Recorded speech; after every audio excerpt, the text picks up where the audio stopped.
네, 오늘 말씀을 이렇게 읽으면서 여러분들이 그 환상 속에 여러분들도 빠져들 수 있기를 바랍니다. 그래서 정말 이사야가 하나님을 경험한 것처럼 우리도 오늘 이 성전에서 하나님의 임재 가운데 하나님을 경험하는 그런 시간이 되기를 바랍니다. 이사야가 하나님을 만나 자신이 죄인인 것을 회개했던 것처럼 오늘 회개하는 역사가 일어나기를 축원합니다. 또 이사야가 하나님 앞에서 입술이 부정한 것을 정결케 함을 받은 것처럼 우리도 하나님 앞에 오늘 정결하게 함을 받고 새롭게 거듭나는 역사가 있기를 바랍니다.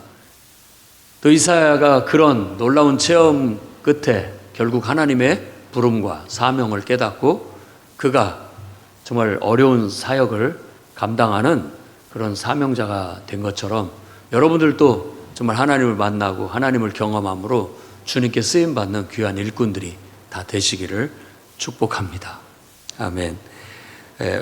오늘 1절에서 3절 말씀은 항상 예배하던 성전이에요. 그런데 그날따라 그 성전에 영적인 눈이 열리면서 이사야가 공중에 높이 들린 보좌에 앉으신 여호와 하나님을 보게 됩니다.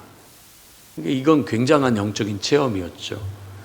그런 이야기. 그리고 그 다음에 4절에서 7절 말씀은 그런 것을 보면 우리는 막 황홀해서 막 기뻐서 춤을 출 것 같은데 오히려 이사야는 죽은 사람처럼 자기가 죄인인 것이 드러나게 되고 죽은 사람처럼 되었다라는 것을 말해주고 있습니다. 하나님은 그런 이사야에게 그의 입술의 부정함을 정결케 하시고 결국 주님이 그를 일꾼으로 사명자로 그 시대에 불러 사용하시겠다고 사명을 주셨고 그가 그 사명을 감당하기로 수락한 내용이 오늘 우리가 읽은 말씀입니다.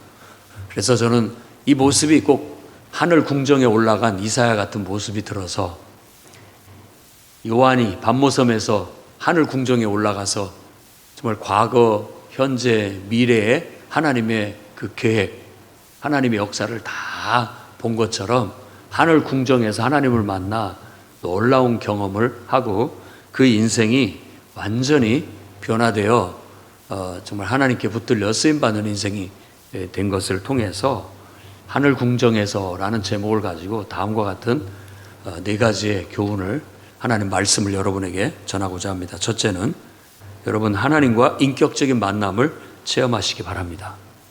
이건 우리가 한 번은 가져야 할 중요한 체험입니다. 이사야 선지자가 성전에서 환상 가운데 하나님을 만난 것처럼 우리도 하나님을 인격적으로 만나야 됩니다. 만나야 돼요. 이사야의 눈이 열려서 영의 눈이 열려서 성전을 왔는데 성전에서 갑자기 하나님이 느껴지고 하나님이 환상 가운데 보이는데 높이 들린 보좌에 앉은 그야말로 위엄과 권능이 넘치는 그런 하나님의 영광을 보게 됩니다. 그건 아주 그에게는 특별한 체험이었죠. 그 체험이 바로 그의 정체성의 변화 그리고 그의 남은 삶에 어떤 사명감을 갖고 살아가게 만드는 계기가 된 거예요. 우리 모든 성도들도 이와 같은 하나님을 인격적으로 만나는 체험을 할 수 있기를 바랍니다. 그러면 여러분들도 거기에서 뭔가 놀라운 특별한 체험을 통해서 나는 하나님의 백성이다, 하나님의 일꾼이다, 하나님의 자녀다라는 그런 정체성이 누가 뭐래도 흔들리지 않게 확립되게 될 것이고 또 일평생 주님을 위해서 내가 살아야 되겠다라는 그런 사명감도 아주 투철하고 충성되게 갖고 살아가게 될 거예요.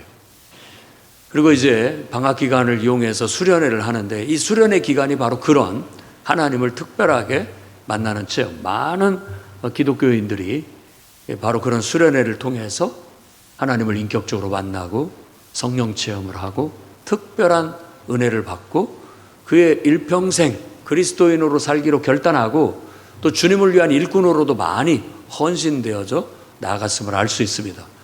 저도 중학교 이제 1학년 때 교회를 나가서 중3 때 침례를 받고 중3 때 수련회 가가지고 완전히 회개하고 인격적으로 주님을 만나게 됐고, 고등학교 1학년 때 특별한 성령 체험을 하게 됐고, 고등학교 3학년 때 수련회 가서 정말 나도 일평생 사도 바울처럼 복음을 전하는 일꾼으로 살겠다라는 주님의 부름을 느끼고 나도 그렇게 살겠다라는 결단과 고백을 하게 됩니다.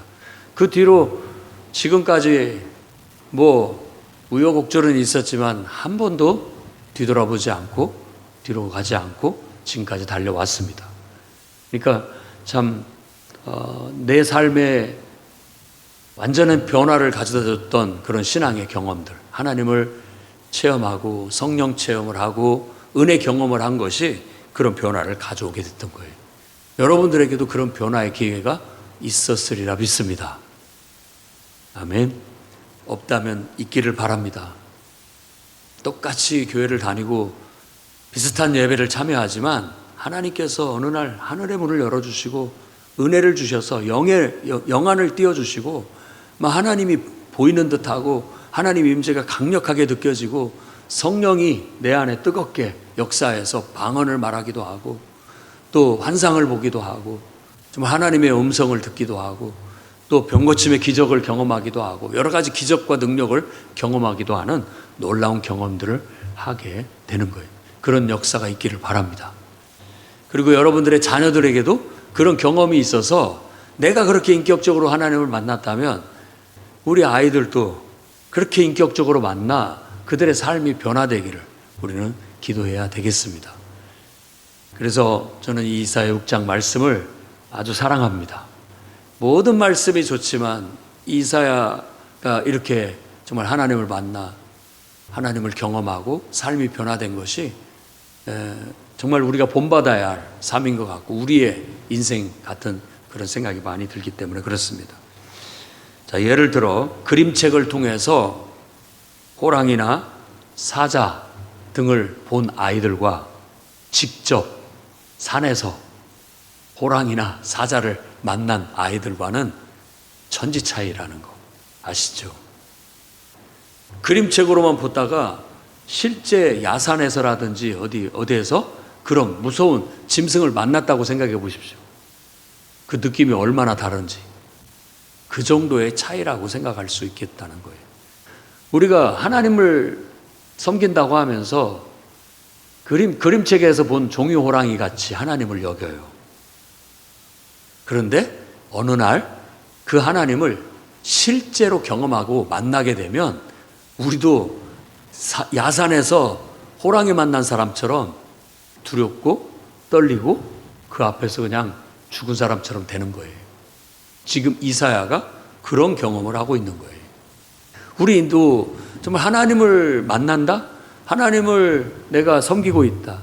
물론 그런 거 없이 그냥 종이책에서만 봐도 괜찮겠습니다. 지난주 말씀에서는 이스라엘 백성들이 시내산 언약을 할 때 그런 위엄과 권능으로 임재하신 하나님 무서워가지고 우리는 직접 하나님 뵙기가 무서우니까 모세 당신이 가서 뵙고 우리한테 전달만 해줘라. 끝까지 자기는 종이책으로만 하나님을 보겠다라고만 말하고 있는 것 같은 거예요. 여러분, 그래서 지난주에는 흑암을 향해서 들어가라. 모세가 하나님의 흑암 속으로 들어가서 주님을 만난 것처럼 두려움을 넘어서 하나님 임재 속에 들어가 하나님을 경험하라 라는 말씀을 주신 거예요. 우리도 마찬가지입니다. 하나님은 우리가 그저 종이책에서나 보는 그림책에서 보는 그런 하나님이기를 원치 않는 거예요. 직접 실질적으로 하나님을 맞닥뜨리고 그분 앞에서 철저히 깨지고 회개하고 그분의 능력을 힘입어서 우리가 주님의 일꾼으로서 능력 있게 이 세상에서 삶을 살아가기를 주님은 바라고 계시고 우리를 찾아오는 거예요. 근데 우리가 두려워 마음을 열지 못하고 또 깨닫지 못해서 어리석음 때문에 하나님을 그저 발견하지 못하고 체험하지 못하는 그런 경우들이 많이 있는 것 같습니다. 어거스틴 같은 사람도 정말 어머니의 기도로 결국 회개했다고 하지만 그도 하나님을 지식적으로만 알았기 때문에 진정한 회심이 없었던 거예요. 그러나 그가 어느 날 정말 하나님의 임재를 느끼고 그분의 영적인 실체를 느끼고 그가 자신이 죄인인 것을 깨닫고 회개하고 그도 하나님의 일꾼이 되었다는 것을 알 수 있습니다. 그래서 히포의 어거스틴 하면 굉장히 성인으로 정말 훌륭한 죄종으로 모든 사람들이 다 존경하고, 기독교계에서는 어거스틴을 신학의 아버지라고, 그가 깨달은 그런 체험, 신앙의 유산은 정말 모두에게 교훈이 되고 귀감이 되는 신앙의 경험이었다라는 걸 말해주고 있는 거예요.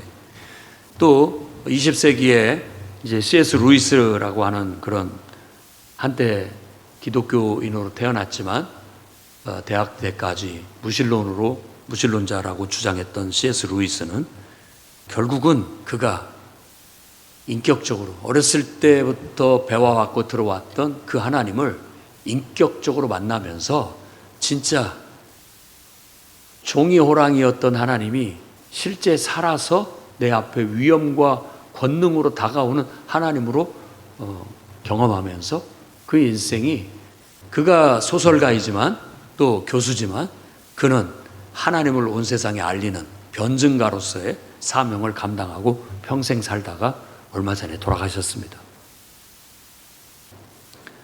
이렇듯 우리도 하나님을 만나는, 인격적으로 만나는 경험을 위해서 기도해야 되겠고, 또 이것이 우리가 또 바란다고 해서 막 한다고 해서 되는 것도 아니고, 하나님이 어느 날 우리에게 찾아오셔서 어느 날 하나님을 깨닫게 되고 경험하게 되는 놀라운 역사를 얻게 되는 겁니다. 사도 바울도 예수 믿는 자들을 핍박하는 자였지만 다메섹 도상을 넘어가다가 거기서 아주 극적인 체험을 하게 되면서 그가 이사야와 같이 똑같이 완전히 깨어지고 회개하고 돌이켜 주님을 위해서 복음을 전하는 평생의 일꾼으로 정말 순교하기까지 자신의 삶을 드리는 일꾼의 삶을 살 수 있었다는 것을 알 수 있습니다. 창세기 28장에 보면 야곱도 꿈에서 천사가 하늘로 오르락 내리락 하는 것을 봐요. 하늘 사다리를 통해서. 그래서 그때 고백합니다. 여호와께서 과연 여기 계시거늘 내가 알지 못하였도다. 이에 두려워하여 이르되 어찌 그리 두려운 곳이요 이것이 다름 아닌 하나님의 집이요 이는 하늘의 문이로다. 이게 그 하늘의 문이로다. 하나님이 그냥 종이 호랑이 같았단 말이에요. 그 전까지는 야곱에게 있어서도. 그런데 이런 상황에서 그가 진짜 하나님을 경험하게 되면서 그의 삶이 이제 신앙 안으로 온전히 이렇게 쏙 들어오게 되는 계기가 되었다라는 걸 말해주고 있는 것입니다. 여러분들도 하나님을 인격적으로 만나 여러분의 삶이 변화되는 역사가 있기를 주의 이름으로 축원합니다. 두 번째로는 죄인된 자신의 실체를 발견하고 회개하는 놀라운 역사가 있기를 바랍니다. 이게 하나님의 거룩한 임재에 직면한 이사야에게 그에게 닥쳐오는 건 뭐냐면 나는 죄인이다 라는 아주 강한 인식을 갖게 된 거예요. 그러니까 하나님을 만나면 막 행복하고 너무 좋고 막 황홀하고 이런 것만이 있는 게 아니라 이런 면이 있다는 거예요.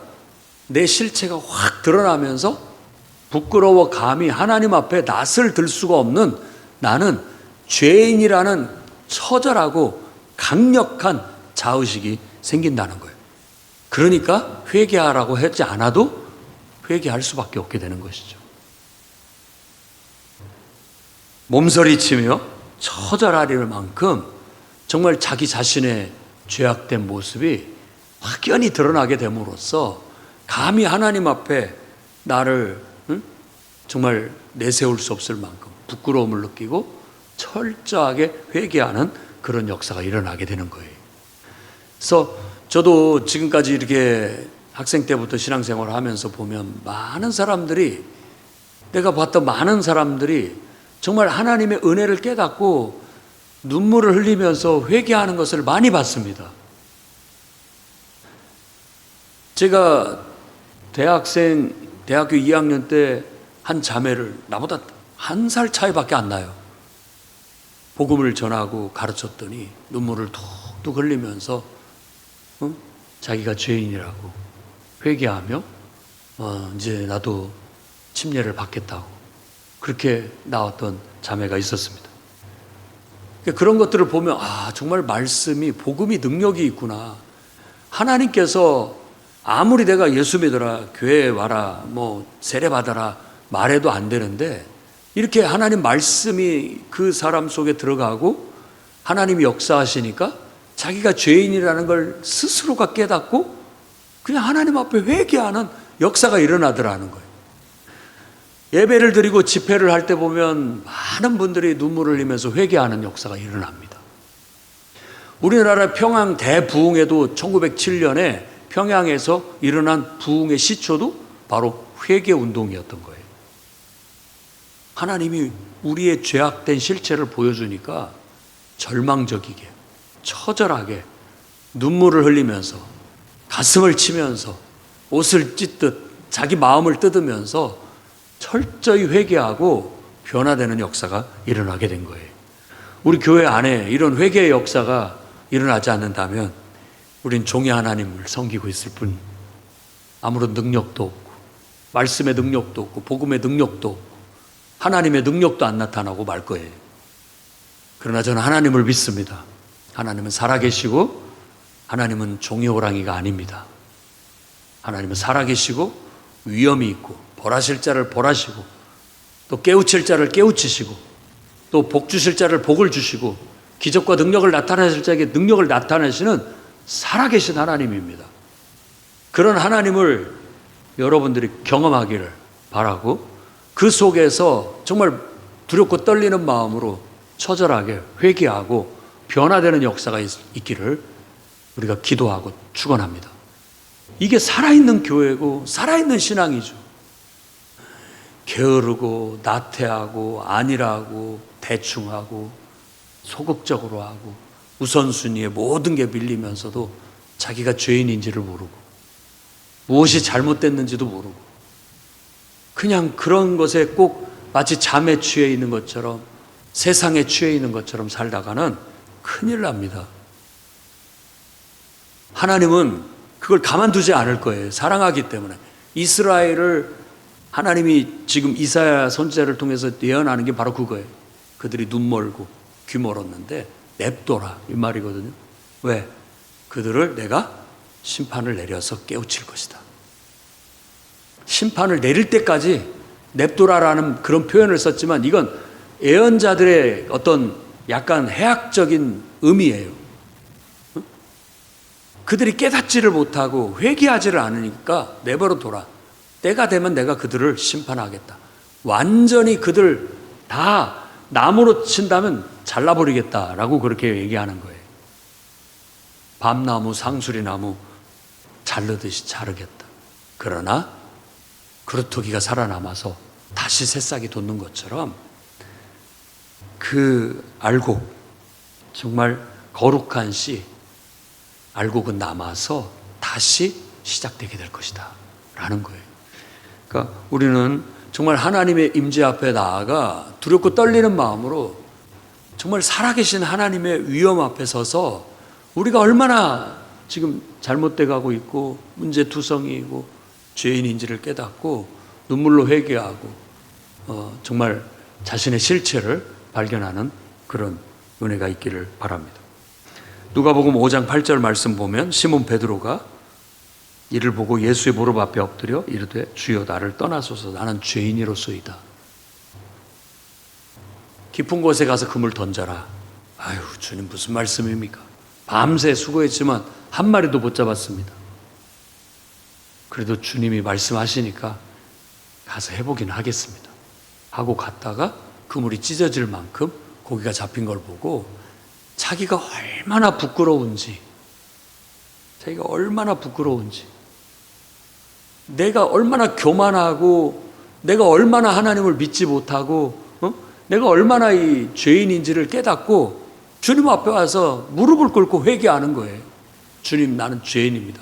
저 같은 사람 주님 떠나십시오. 내가 주님을 내가 온전히 존귀하게 받아들이지 못했고 주님의 말씀을 믿지 못했고 내가 온전치 못했습니다 라는 걸 철저하게 회개하게 되는 역사가 일어난 것이죠. 저는 여러분들이 예배에 참석함으로 이런 회개의 역사를 경험하기를 바랍니다. 정말 이 교회에 와서 예배드리는 모든 사람이 단 한 명이라도 말씀에 찔림을 받고 내가 죄인이구나, 내가 얼마나 교만한가, 내가 잘난 체하고 살아가고 있는가, 내가 얼마나 고집이 센가, 내가 얼마나 정말 주님을 업신여기고 무시하며 살고 있는가, 늘 내 우선순위에 주님은 항상 저 밑에 두었던 그런 부끄러움, 이 실체가 주님의 임재 앞에서 낱낱이 드러나니까 정말 부끄러움을 견딜 수 없어 진정한 회개가 일어난 것처럼 우리 안에도 회개가 있기를 주의 이름으로 축원합니다. 그다음에 세 번째로는 여러분 거듭나시기 바랍니다.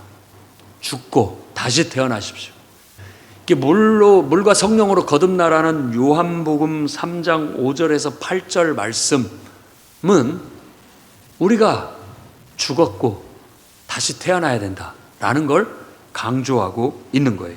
오늘 이사야는 이 하나님의 임재 앞에서 지금 회개하면서 죽음을 경험하고 있는 거예요. 죽은 사람처럼 된 거예요. 요한계시록의 밤모섬에서 요한도 정말 그 예수님의 현현을 목도하면서 그 앞에 죽은 사람처럼 되었어요. 그런 것처럼 우리가 하나님을 온전히 우리 안에 임재로 받아들이고 영접하고 주님이 내 안에서 나를 통하여 역사하시도록 드려지기 위해서는 내가 죽지 않으면 안 됩니다. 그래서 이사야도 하나님 앞에 지금 부름을 받고 주님의 일꾼으로 쓰여지기 위해서 지금 이 시간에 죽는 거예요. 그리고 다시 태어나는 겁니다. 자신은 부정한 자다. 내가 하나님을 뵀으니 나는 이제 죽는다 라고 생각했고 정말 죽었다고 생각했습니다. 그럴 때 스랍 중에 하나가 부젓가락으로 제단에서 핀 숯을 가지고 와서 이사의 입을 찢었어요. 그래서 그가 그 부정함을 네 부정함이 제하해졌으니 네 죄가 사해졌다라고 말합니다. 그때 이사야가 바로 거기서 정결케 되고 하나님의 사람으로 다시 태어나게 되는 경험을 하게 된 거죠. 이번 주에 침례 받은 사람도 죽은 겁니다. 여러분들이 언젠가 침례나 세례를 받았다면 그때 죽은 겁니다. 그리고 여러분들은 이제 하나님의 영으로 다시 태어난 사람들입니다. 하나님의 영이 여러분에게 들어왔을 때 여러분의 부정함은 다 씻겨나가고 이제는 하나님의 도구로, 하나님의 사람으로, 하나님의 일꾼으로 다시 태어난 거예요. 새 생명은 하나님과 나와 하나 된 영이에요. 그걸 새 생명이라고 하는 거예요. 그래서 이제는 내가 사는 게 아니에요. 내 안에 그리스도께서, 내 안에 하나님이 나를 통해서 나와 함께 사시는 거예요. 그래서 나는 하나님의 사람이 되는 거고 하나님의 소유가 되는 거고 하나님의 일꾼이 되는 거예요. 구약의 하나님이 관유를 통해서 거룩한 기름으로 어떤 것이든지 바르면 그건 성물이 되는 거예요. 성물이라는 것은 하나님 것이다 라는 거예요. 이 교회도 건축을 해서 봉헌을 하게 되면 이것은 누구의 소유가 아니라 이건 하나님의 것이 되는 것입니다. 우리가 다 헌금해서 이렇게 해놓은 이 기물들도 하나님 앞에 봉헌을 하게 되면 이게 하나님의 것이 되는 거예요. 나도 하나님 앞에 나를 드리면 나도 하나님의 것이 되는 거예요. 그러면 우리는 이제 하나님을 위해서 사는, 누구도 자식이 자신을 위해서 사는 자가 없고 살아도 주를 위해 살고 죽어도 주를 위해 죽나니 우리는 주님의 것이로다 라고 말씀하신 것처럼 거듭난 사람은 그런 사람입니다. 하나님께 완전히 내 자신을 드려 내가 죽고 이제 하나님과 하나 된 내가 다시 태어나서 이제부터는 하나님의 뜻대로 사는 삶을 살게 되는 그 경험이 바로 거듭남이에요. 그래서 누구든지 예수 그리스도를 믿는 사람들은 물과 성령으로 거듭나야 됩니다. 요한복음 3장 5절에서 8절 말씀 읽어보겠습니다. 예수께서 대답하시되 진실로 진실로 내게 이르노니 사람이 물과 성령으로 나지 아니하면 하나님 나라에 들어갈 수 없느니라. 진지하고 엄중하게 이 말씀을 받아들여야 돼요. 육으로 난 것은 육이고 영으로 난 것은 영입니다. 네가 거듭나야겠다는 말을 놀랍게 여기지 마라. 바람이 임으로 불매 네가 그 소리는 들어도 어디서 와도 어디로 가는지 알지 못하나니 성령으로 난 사람도 다 그러하니라 라고 말합니다. 겉으로 나타나는 게 아니에요.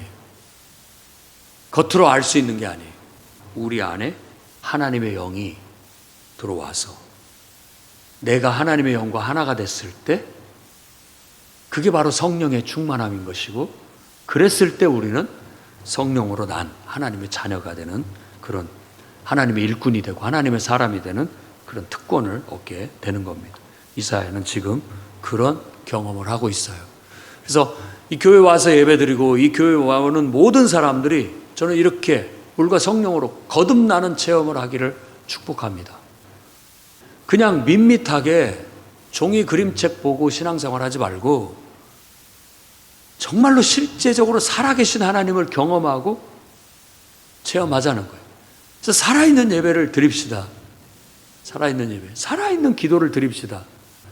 그냥 종이에서 이론으로 배운 신앙이 아닌 실제로 기도를 통해 하나님의 임재를 경험하고 성령의 능력과 역사를 경험하는, 그 속에서 철저히 내가 죄인인 것을 발견하고 회개하고 내 영혼이 하나님과 온전히 하나가 돼서 하나님과 상의하면서 하나님의 성령의 인도하심을 따라 살아갈 수 있는 그런 영적인 사람으로 거듭나야 제대로 된 그리스도인이요, 제대로 된 예배자요, 제대로 된 하나님의 일꾼 한 명이라도 그렇게 될 거 아닙니까?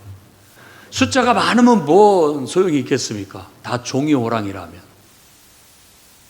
단 한 명이라도 진짜 야생에서 살아서 움직이는 진짜 호랑이가 어르렁거려야 사람도 무서워하고 짐승도 무서워하고 뭔가 영향력이 나타날 것 아니겠습니까? 여러분, 거듭나서 성령으로 거듭나서 성령으로 난 사람이 돼서 성령의 능력을 갖고 있는 사람들이 돼서 여러분들이 호령할 때 놀라운 역사가 하나님께로부터 나타나기를 축원합니다. 마지막 네 번째로는 이사야가 오늘 이 놀라운 특별한 체험 후에 결국 하나님의 사명을 깨닫게 된다라는 거예요. 하나님의 사명을 듣게 되고 그 사명을 받아들이게 됐다라는 겁니다. 내가 누구를 보내며 누가 우리를 위하여 갈꼬라고 말합니다. 그때 이사야가 이제 준비가 된 거예요. 주여, 내가 여기 있나이다. 나를 보내소서. 초대교회 때부터 예수 그리스도의 복음을 듣고 회개하고 성령 받고 변화된 사람들은 다 주님을 위한 일꾼이 되어 땅끝까지 복음을 전하는 사명을 감당하게 된 거예요. 사도행전 1장 8절에 예수님이 예언하신 말씀 그대로 된 것이죠. 오직 성령이 너에게 임하시면 너희가 권능을 받고 예루살렘과 온 유대와 사마리아와 땅끝까지 이르러 내 증인이 되리라 하시니라. 주님의 말씀이에요. 승천하시기 전에 하시는 말씀이죠. 정말 우리가 종이 호랑이가 아니고 진짜 살아계신 하나님을 만나 영적인 체험을 하고 내가 죄인임을 회개했고 물로 침례를 받고 성령으로 침례를 받아 거듭나 정말 하나님의 사람이 됐고 그랬다면 이제 우리가 하나님의 일꾼이라는 것도 깨달아야 됩니다. 하나님의 일꾼이에요. 누가 나를 위해서 이 일을 해줄까? 누가 나를 위해서 이 일을 할까라고 했을 때 주님, 제가 여기 있지 않습니까? 나를 보내주십시오. 나를 세워주십시오. 나를 써주십시오. 라고 말할 수 있는 게 진정한 정말 하늘에 하나님을 만나고 하나님께 부름을 받고 사명을 받은 사람이라고 할 수 있겠습니다. 예수님은 한때 제자들에게 말했습니다. 추수할 것은 많되 일꾼이 적다. 추수할 것은 많되 일꾼이 적다. 주일학교 교사도 필요하고 청소년부 교사도 필요하고 청년부 지도자도 필요하고 장년들 속으로 목장을 이끌 지도자도 필요한데 누가 진정으로 하나님을 만나 정말 철저히 회개하고 물과 성령으로 거듭나 하나님의 사람이 되고 하나님의 능력에 입히운 바 돼서 정말 주님을 위해서 나설 수 있는 자가 누굴까라고 했을 때 은혜 받은 여러분들이 주님 제가 해보겠습니다. 주님 저가 여기 있으니까 부족하더라도 정말 한없이 부족하지만 주님 나를 써주십시오 라고 할 수 있는 저와 여러분이 되기를 바랍니다. 그래서 인생은 예수 믿고 거듭난 사람들은 인생은 사명의 삶이라고 해요. 그냥 내 인생, 내 꿈을 위해 살지 않습니다. 하나님이 주신 사명을 붙잡고 그 사명을 이루기 위해서, 성취하기 위해 살아가는 게 진정한 그리스도인의 삶이에요. 여러분들이 직장을 구하고 사업장을 구하고 또 물질의 축복을 구하고 사람의 복을 구하고 자녀의 복을 구하는 그 모든 것들이 그 사명을 위하여 쓰여질 수 있도록 구하는 것이 되기를 바랍니다. 그게 무관하면 안 됩니다. 그렇게 해서 우리가 쓰여질 때 우리의 인생이야말로 세상에서 가장 값진 삶이고 세상에서 가장 행복한 삶이 되는 거예요. 정말 그 오지에 나아가 한 영혼 한 영혼에게 복음을 전하기 위해서 애쓰는 선교사들의 삶을 들어보면 감동이 돼요. 정말 우리 이렇게 안일하고 내가 이렇게 편안하게 살아도 될까 싶을 정도로 우리 삶을 도전합니다.